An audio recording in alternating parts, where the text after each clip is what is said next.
What will help you advance? That's what this podcast and YouTube is all about. So today I'm very excited about having Marley Major with me. We're going to be talking about how to stand out and how to overcome. So this is really going to help you. So dive in and get ready.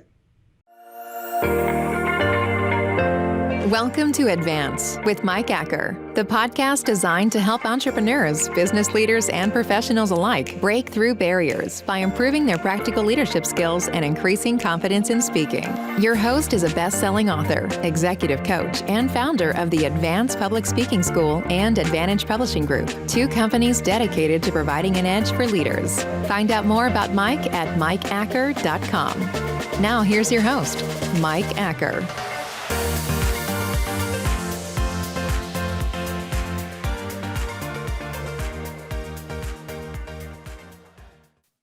Welcome to the show, Marley. I'm glad to have you here today. I am so glad to be here today. You know, I just got back from vacation, and so this is the first new episode that I've filmed since coming back, and I think it's just gonna be a lot of fun. You are the party goddess, and we're gonna dive into unique selling propositions, overcoming obstacles, some stories. But before we do that, talk to us a little bit about your unique goal that you set yourself when you were in business college pertaining to who you ended up marrying. Well, I have a very unique way of setting goals. I've always set goals, like I feel like since the day I was born, but before I even knew about goals, I would kind of manifest things in my head and I'd write them down and I'd cut out magazines and all this stuff. Well, I went to Georgetown, got my business degree, and had to do a class on what I knew more about than anybody else. Well, at Georgetown, that was absolutely nothing because they seemed to know everything, and I was like trying to keep my head above water. So I had just come back from cooking school in France, and I decided, okay, I'm going to do it on French cooking. And I went to develop my film because that's how old I am in those days. And I ran into my professor, and out of my mouth, never thought of it before, I said yes, and I have an interview with the chef from 1789.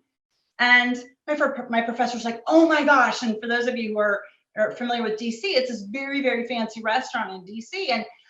And she was like, oh my God, that's my favorite restaurant. Okay, now chefs are notoriously egotistical and challenging, and you do not just be like, oh, hi, I'm going to talk to the chef.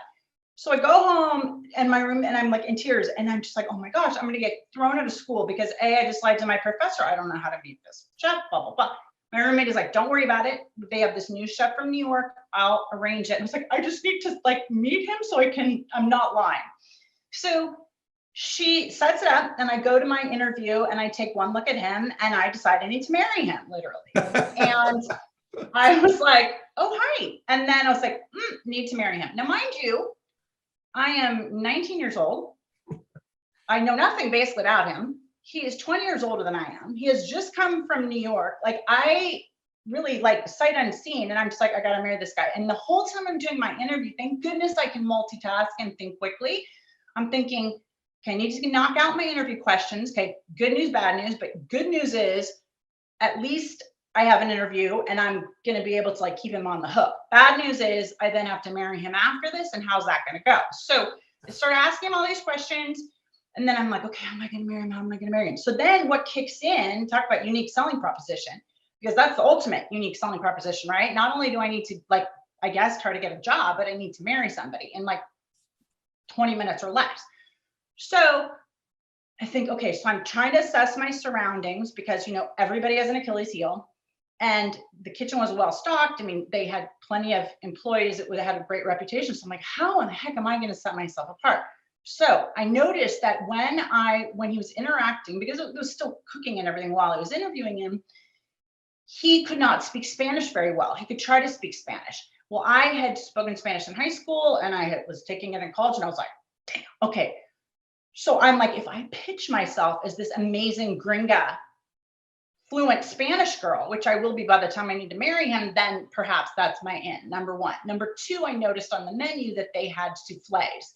Well, souffles are notoriously difficult to knock out consistently. And I just come back from France. Granted, I probably made 2 souffles, but I was like, whatever, I'm a souffle expert. So I'm like, okay, great. Now I am a gringa Spanish speaking souffle expert, and I'm hot, which by the way, I was not. And so I'm thinking, okay, I'm going to mold all this. So I keep asking my questions, and then he's like, okay, he's getting busy, but I can tell that he's like taking the time.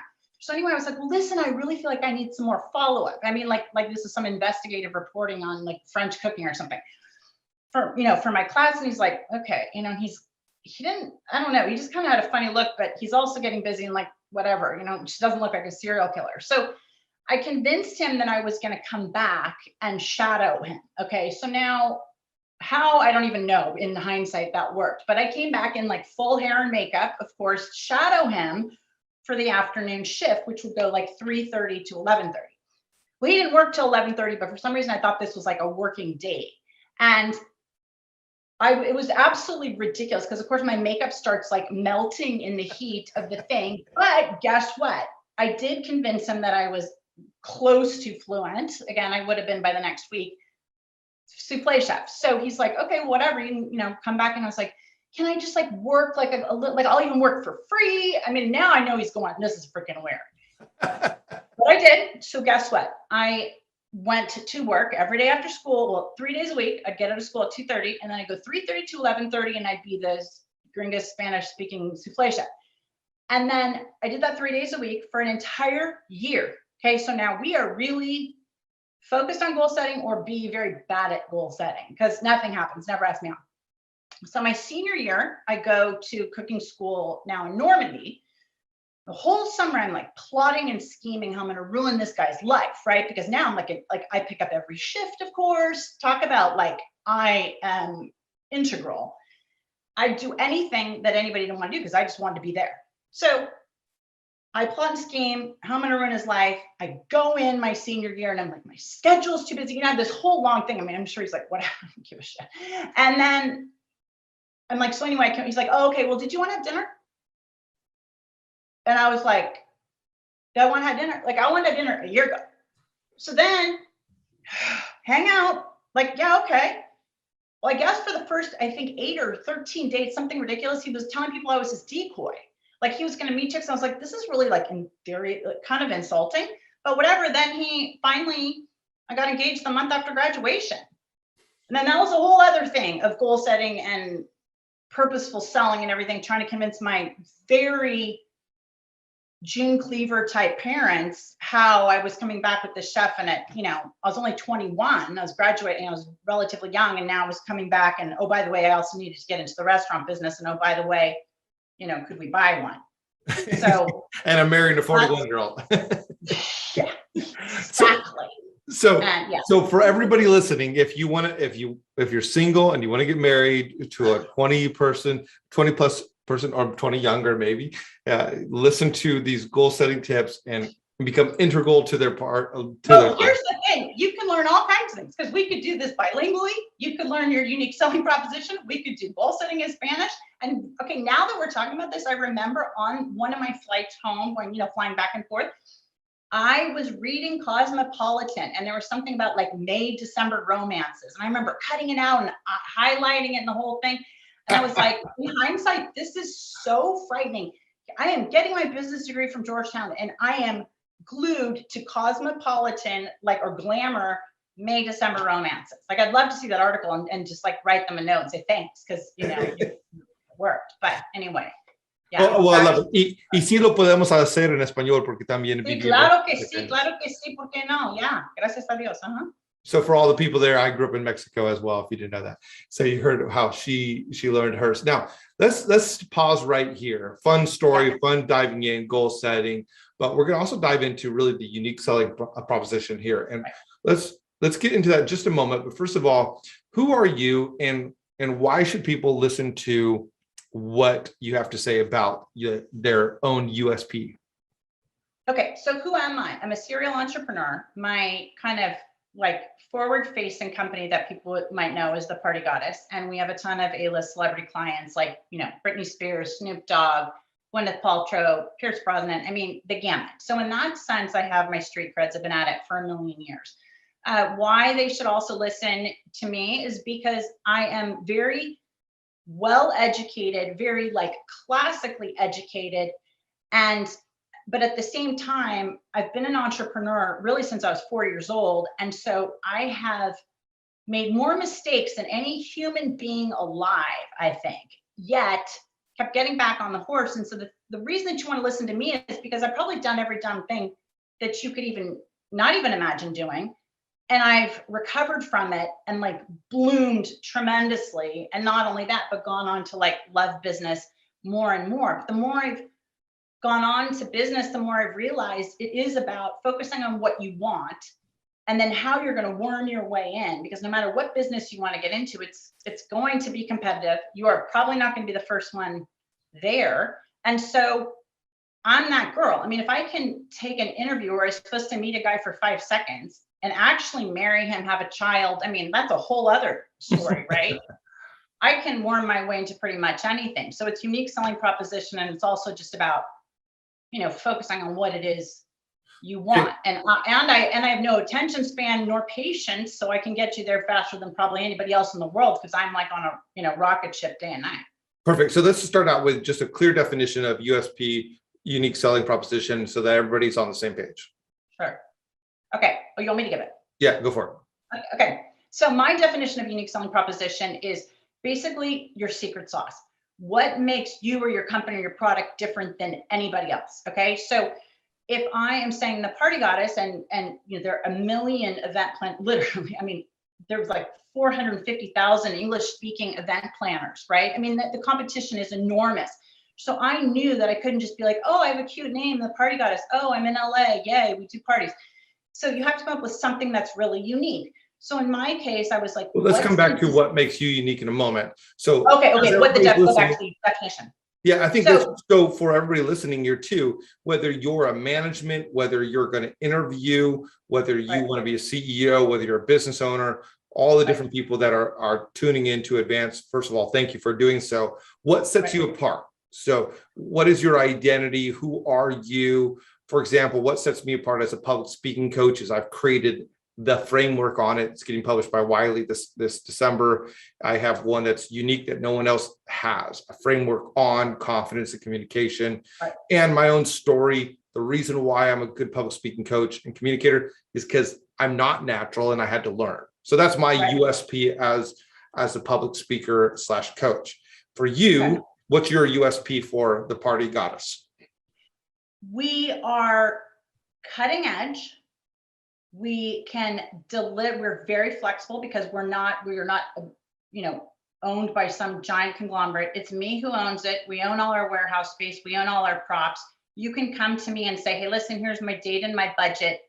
And I can come up with an event for you that nobody has ever seen, because we're going to build the furniture and build the whole thing based around exactly what you want. Nice. And create that buzz factor. And we know exactly what just happened at, Khloe Kardashian's latest kid's birthday party, if that's what you want, or depending on what your goal of your event is, we can deliver it because we're in that scene, and we are constantly coming up with like the latest, the greatest, taking trends and then molding it to that person and their ideas of a fabulous time.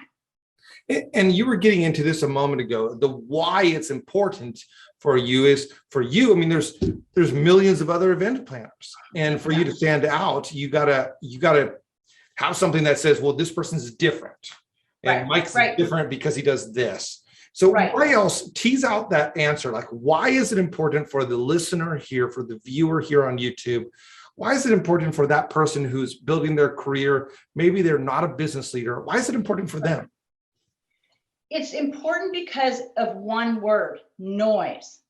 There is so much noise out there, no matter what you do. So you just gave very specific reasons about why I would want to work with you, because of this, and this, right? And so I can tell you, that cuts through the noise. I can say, oh, I don't need that, or that's exactly what I need. I'm going to go right there. So what you're doing is you're cutting through the noise like a laser, and you're basically trying to identify somebody who's on exactly the same path as you, but telling them, hey, listen, come to me because. So you would say, like, for example, cupcakes. Everybody, there's a billion cupcakes things, right? But Sprinkles said, hey, listen, we know you're out late and you're hungry, so we create the Sprinkles ATM cupcake thing. That is unique. You can hang your hat on that, right? And that's like, this is what they do. So you want it to be this beacon that anybody out there is going to resonate with your story and be like, oh, that's the girl. So for example, in my business coaching component, I'm the pricing girl. Why? Because I priced wrong forever. And I have a very specific, unique pricing method, which is all about you have got to account for your time. And nobody does that. Business schools do not, they talk about, oh, don't forget to account for the time, as if it's like the seamstress sewing the dress and put it into your cost of goods sold. I go, well, that's great, but what about your time, the entrepreneur's time or the manager's time to actually accomplishing that task? So that's my secret sauce is, yeah, how to price, but how to value your time so that you can do all these things that entrepreneurs want, which is charge what they're worth and et cetera, et cetera. But that is my component, is tracking your time and quantifying it and adding it in. Because if you don't have that, forget it. You're going to spin your wheels. I want to speak to the people here for a moment who are maybe not the entrepreneur. There's several entrepreneurs who are part of my audience and several or hundreds of thousands of business leaders and such as well. But let me just speak to you if you're in your career and you're thinking, how does USP relate to me? And it's really, if you don't want to advance and you exactly like, you like where you're at, well, you're probably not listening to this, but if you want to advance, then you need to know what sets you apart from other people. And what is it that people are going to put you over Jose to the next level, you over Sarah to the next level? Well, why you? So the easiest thing to think about, well, first of all, it seems like it's this monumental task to discover. And it really isn't if you just think and put yourself in your everyday work environment, whether you're a manager or an employee, or you're at the very beginning of your career. Look around, and it's like what my dad used to tell me, find a hole and fill it. Okay. So I had to figure out, what did that kitchen need that nobody else had? Well, okay, Spanish speaking and souffles. That became my unique selling proposition of why I was a better fit than anybody else I could hire. But if you're just a regular employer, you're somebody that's just starting out, look around. Does the boss always like want lunch and nobody's ready to do the lunch order? Like, this is a classic thing in our office. Or what about refilling the boss's or your immediate boss's coffee? What about just being that person that anticipates 10 minutes ahead, like, hey, you know what, I'm going to give a printout of this PowerPoint that they're going to do, or I'm going to print out the plane tickets, or think ahead and think of where the person above you or a couple rows above you is struggling, right? Do they always lose their keys? And I promise you, like, this sounds so simple. It sounds like I can't believe I'm listening to a podcast about this, but that's the point. It is so simple. So find what are the most basic things right in front of you that you see your boss, or as I see a couple rows up, struggling with, so that you just show up like a fairy godmother with the pen for them to sign. I can't tell you how many times I'll go to sign something or somebody will say, hey, can you sign this? And I'm like, okay, hi, do you have a pen? Like, I'm moving quickly. The people above you are probably moving very quickly too. So anticipate the needs and be ahead of it every single time. And then ask, hey, is there anything I can get? What do you need? And just be that person, and don't complain. And don't be like, oh, well, I didn't mean, did you want a coffee? I just meant like, did you need anything? Just be there and be that person who delivers every time, or reminds them. Did you want me to call them and tell them you're the restaurant and tell them you're going to be 15 minutes late? Oh my gosh, I would love that. Right? Because then guess what? That person is going to feel comfortable with you, and they're going to feel like you're paying attention. And more, what I feel like, at least, and we've heard all these, labor shortages and customer service issues and everything. I just feel like most people are asleep at the switch. So just wake up, pay attention, and be that go-to, that indispensable person, whatever that means in your world, and you will skyrocket. I think this is great. I was thinking about this as you're talking about my beginning of my career. There were some frustrations I had with my boss because I knew everything and he didn't, right?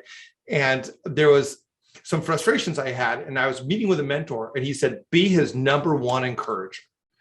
And so I started writing like notes, and I'd go to the star and and I would see his notes in my office, like, you're my hero. I had one like that, said that. I would write emails. every single time he would say something to the groups, the staff, I would send back like, here's the thing I caught from this. And what happened too was, one, my frustration diminished because I was focused on the positive. Right. And then two is he knew that I had his back. And so when he needed to go somewhere, instead of outsourcing someone to fill his job, he had me step up. And when he stepped down years ago and transitioned to a different role, do you know who he wanted to promote and who he suggested? Me, because I was top of mind. And that's what you're talking about with a lot of this. Well, and because you're the guy, right, who solved, because it's not the giant problems we need solved in the world, right? Like for me, it is the same blast of things all the time. It's all those small things that make a giant amount of difference. Like, for example, if I had an assistant, which I should put this out there, who just said, hey, listen, did you back up your computer this week? Or did you sync your phone to your computer this week? Right? As like, I just heard another story of somebody whose phone died and they hadn't backed it up and gone to the store. Small things like that you're like, oh yeah, that are so important, but we all forget. And what happens? You become indispensable. And it goes back to what you said. Your boss could count on you. They could trust you. And the other thing I think to stand apart, my God, even if you're just writing doodles, is anytime somebody in a position above you talks, you have a piece of paper, a notepad and a pen. Now, why do I say not a phone? Why do I say? Because depending on the age of the boss, not that I'm that old, but I always am thinking, are they checking their phone? Are they whatever? They probably aren't, right? Yeah. But that's always in the back of my mind. But if I see you've got a handwritten thing and I'm seeing your notes and I'm seeing you're paying attention and you're engaging and you're maybe writing a question mark in the margin or follow up or whatever, that is somebody I know I can, as the boss, I can relax a little bit because I'm thinking, shoot, if I forgot that piece, I know they've got the record. They can help me out. I can say, what else did we promise the publicist? I know there were 3 things and we said this and this, but what was that? And they'll go, hang on. And they've got the notes. Huge, because these days, everything is about details. No, I think that's great. The USP, I think, is a fantastic one. And when I was reading about that and what one of your areas and how you've really gotten these A-listers because you have this unique selling proposition, I thought, man, everybody here, whether employee, business owner, entrepreneur, CEO, you need to take some time to think about what sets you apart. Absolutely. Now, if you already know what sets you apart, fantastic. Help the people that you lead find out what their USP is. Right. And another thing, like when it goes to celebrity clients or something, it seems again like, oh my gosh, you'd have to do this or you'd have to. No, what's one way I've done it is because I take such meticulous notes and I catch an off comment they make about, we're talking about menus, and I hear them say something about how their boyfriend just hates onions. And there always seems to be onions and stuff. And I'll put like hates onions, or you put certain things, everybody's got pet peeves. And so if you can put down what your boss or your client or whatever those pet peeves are and deliver on them, because I promise you, it is always the tiny things where you like your cappuccino extra hot.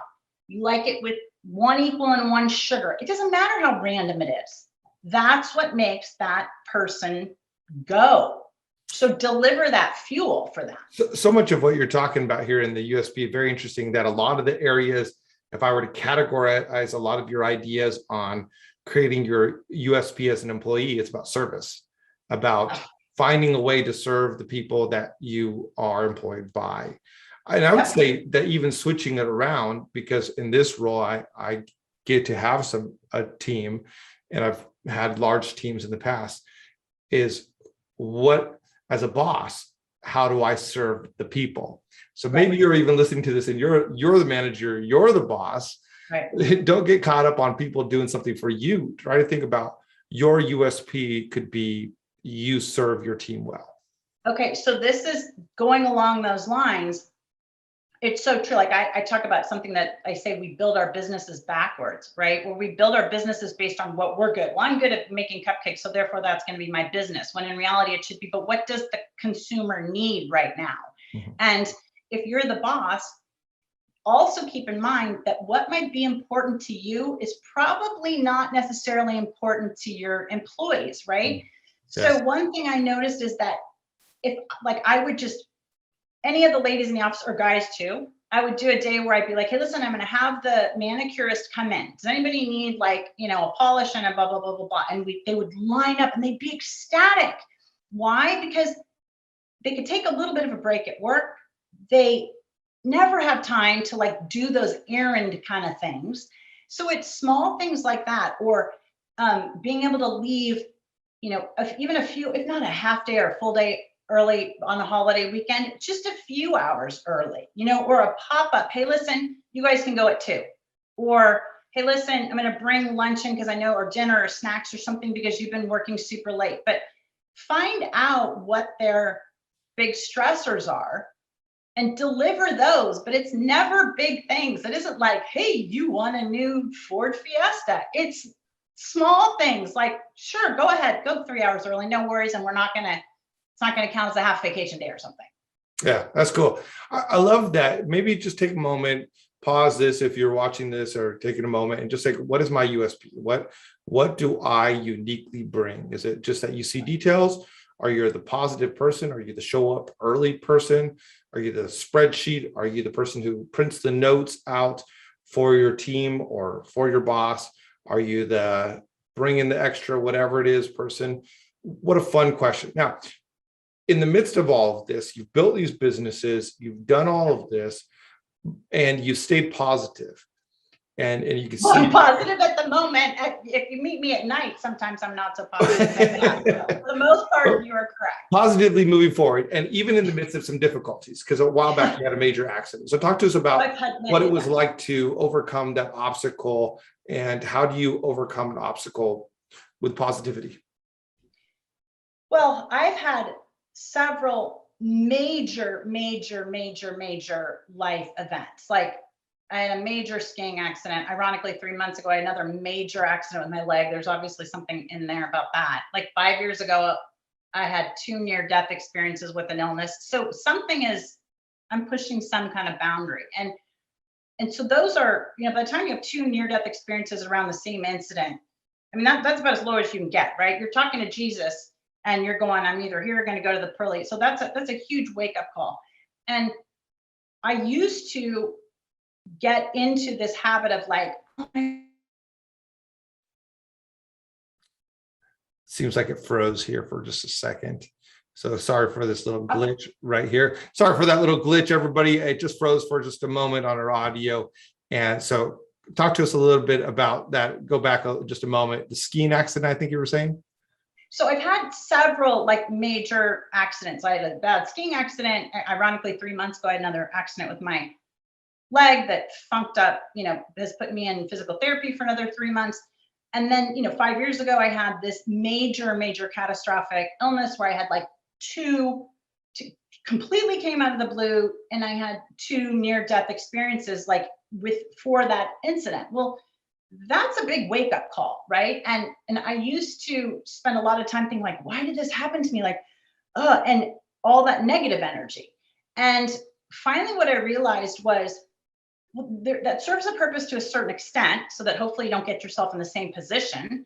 But at the end of the day, it doesn't move the needle. And I think the one piece that has always moved the needle for me is that I have huge goals, huge. I mean, goals that will take me my lifetime to accomplish. And when you always have those as kind of your guiding force, and I do all the traditional stuff. I write them, I pull out magazine photos, I visualize them. I do my affirmations every single day, and every day I do my 5 affirmations. I think that's probably the biggest thing. And every day I do 5 things. I believe in God, so you can substitute the universe, whatever you want. But I do 5 things where I'm grateful. And when you're not in a good spot, like when you're literally like on oxygen fighting for your life, it's very hard to find 5 things that you're grateful for, because you can't even say like, oh, I'm grateful, yay, I'm still here, because you're kind of like, it'd be easier not to be here. But you get to the point where you're like, okay, I'm grateful for the green of the leaf of the tree because it's really pretty, or I'm grateful for that the sun came up, or whatever. It focuses you on anything you possibly can be grateful for. And then I have 5 things where I give to God, where I just say, listen, I am going over the same thing over and over again. Can you please deal with it? And those 3 things every single day And combined with the fact that I have my goals so specifically written out, changes everything. It gives you your compass. You can't get too far off, because if you go too far negative, then I have to say to myself, okay, so maybe it's time to change my goals. Yeah. Obviously, I don't want to be a billionaire that badly. If I'm sitting here whining and complaining about all this other garbage, that's not how a person of this caliber behaves. So either put your big girl underpants on and handle it, or change your goals. Yeah. But it sometimes is very, very small things like getting out of bed and saying your affirmations. And believe me, I've had days where that is practically all I feel like I can do. Sure. But you do that. Well, I think this is huge, something that you're maintaining the big picture. You Right. have the vision in front, and call it goals, call it vision, call it. And recently I was reading something like 177 habits of mental toughness or something like that. And it comes from a person who was going to compete at a super high level and then fizzled out. And he went back and studied all the people who really did compete at the high level that he wanted to sustain himself at. And he's looking through it. And it's very interesting. Some of the stuff you're talking about is this. And one of the things that he brings out is, if you think you want to be at this level, but you're acting at this level, either you got to change your behavior, you got to change your vision, you got to change your goal. And I love that you're bringing that out there. So in the midst of all your difficulties, it's been that vision, it's been that goal. Always. It's that has kept you through. Always. Because I'm like, I was like, girl, if you were going to give up, you would have done it a long damn time ago. So let's keep going, because now we actually have, we're moving forward faster. But I think so many times, whether you're working for somebody else or you're a new entrepreneur, no matter what stage in the game, you look at other people and you somehow think they didn't have those struggles. Like they think for some reason, you say, oh, it's like, it's harder for me, or they just had such a clear trajectory. They just went from 0 to $1 billion and inventing Uber. No, when you pay attention to the real stories, we've all got them. You know, some had a catastrophic illness, some lost a sibling, somebody, you know, had a bad accident. Everybody has a bucket of stuff that has held them back and keeps recurring. But It is just a matter of one thing, getting back on the horse. And this is a great point. I love this distinction of you can change your goals too. And so sometimes people need to set a bigger goal because they're going nowhere. They're here. They're not advancing because they don't know what they're advancing towards. Right. And set a goal out there. Put a goal out there. But others, you've created a goal, and maybe it was created for you by your parents or by someone that was someone like. For years, ended up going to counseling about this, about some other stuff too. My mom died. I ended up going to counseling, and I was talking about how I wanted to be and some things I wanted to accomplish. And she said, "Why do you want to accomplish this?" And I started talking about this mentor of mine that was just massive, huge, bigger than life. And then she said, in other words, I had a huge goal way up here. And she said, those are some big shoes to fill. And I was doing really well, but I wasn't up here. So look at your life and look at your goals.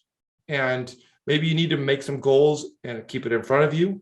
Maybe you need to adjust your goals. But I love that the common denominator of what Marley's talking about is here. Keep it in front of you. And if you tie these two in together, your unique selling proposition is going to lead to different goals, but have them. Absolutely. And the other thing is, use all the tools that you have, even if you don't necessarily believe in them, right? Like when I first started doing affirmations, quite frankly, I was like, oh, this stuff, you know, some of this airy fairy stuff we find in California, I'm like, mamma mia. I was like, whatever, I'll just do it. It's certainly not going to hurt me, right? But use all the tools you have around you. So we know that visualization is so important. We know we recognize images versus words so much faster. So have your vision boards and your photos, whether it's of the office that you want or the position that you want. Or, I mean, in the old days, I used to take my face and superimpose it on Forbes cover, and I would have all these headlines of and then I would surround myself with them. Was it hokey? Probably, but I used, and then I wrote my goals. And so the point is, I was surrounded by all kinds of things that were supporting where I was trying to go. Even if I thought maybe it's hocus pocus, I still wanted to run into that stuff when I was brushing my teeth. I still wanted to see it every time I passed in the hallway, so that what I became used to was this person I was trying to turn into, that became more comfortable to me than some like whining, complaining little whatever. I wanted to be like, I am this person, some come hell or high water. I think that's fantastic. So grab your head shot, put it on top of Arnold Schwarzenegger's body or whoever it is. Absolutely. I have so many of those. So many of you on top of Arnold Schwarzenegger's body? No, not on top. Thank God that has not been my dream. I mean, I've had a lot of weird dreams. But no, I mean, and it would be, and I have different facets of my life, right? Like wrote a business book, love the whole business component. But then I'm in a very creative space. Like I would superimpose it on creative or like event planning magazine or Martha Stewart Living or something with captions. And then I'd have something totally different for Forbes. And then I'd have something totally different. So you can have it. And as funny as it sounds, I can't tell you how many times I have gone through my goal books where I used to do them with like good old glue stick. Yeah. And found clients, celebrity clients that I said I wanted. I didn't even remember cutting those people out. Wow. And there they are. And then I'm like, oh my God, I ended up doing a party for them. It's crazy. I don't know how it works. It just does. So that's the simplest thing ever. That's fantastic. This is so good. This is so good. So ultimately, we're talking about how to stand out, how to overcome. And I love what you're talking to us about. If people want more of what you're doing, where can people find you? You got some business stuff that coaching you do. You got your party goddess. Where can people find you, Marley? Well, the easiest thing, if they want to kind of continue this business conversation and sort of my secret sauce of, valuing your time and making the most of it or making the most of where you're headed, is to go to mini.theprofitgoddess.com, because that's where I have this series of 4 little free videos that kind of pops you through my unique way of getting to where you want to go. Cool. And then of course on Instagram at the Party Goddess or at the Profit Goddess, those are probably the simplest. And I'm all over both, so you'll find me very easily. Perfect. And we'll put those links inside YouTube and also on the podcast side of things. Marley, this is great. Thank you so much for being part of this. Any kind of parting words for us as you just, I think, man, we're wrapping up 40 minutes of conversation here. What kind of parting words can you give the listener? My parting words are, especially coming out of a pandemic and especially coming out of a time when we've been so in our heads and everything else, is I'm going to go back to Winston Churchill and the good old, version of the quote, never, never, never, never, never give up. Period. Never give up.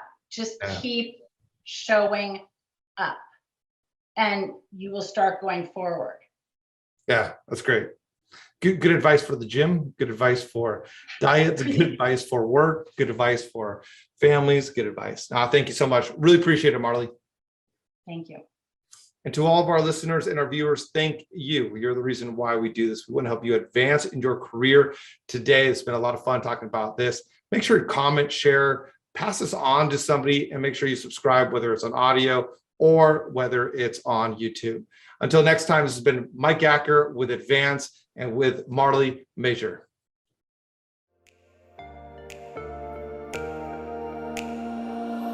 Thanks for listening to Advance with Mike Acker, a podcast designed to provide an edge for leaders through improving practical leadership skills and increasing confidence in speaking. Mike is a best-selling author and business owner who has helped many leaders increase their skills and their confidence, propelling them to new heights in their personal and professional endeavors. Join an incredible group of professionals taking the steps to become better leaders at connect.stepstoadvance.com. Don't forget to rate, review, and subscribe so you never miss an episode.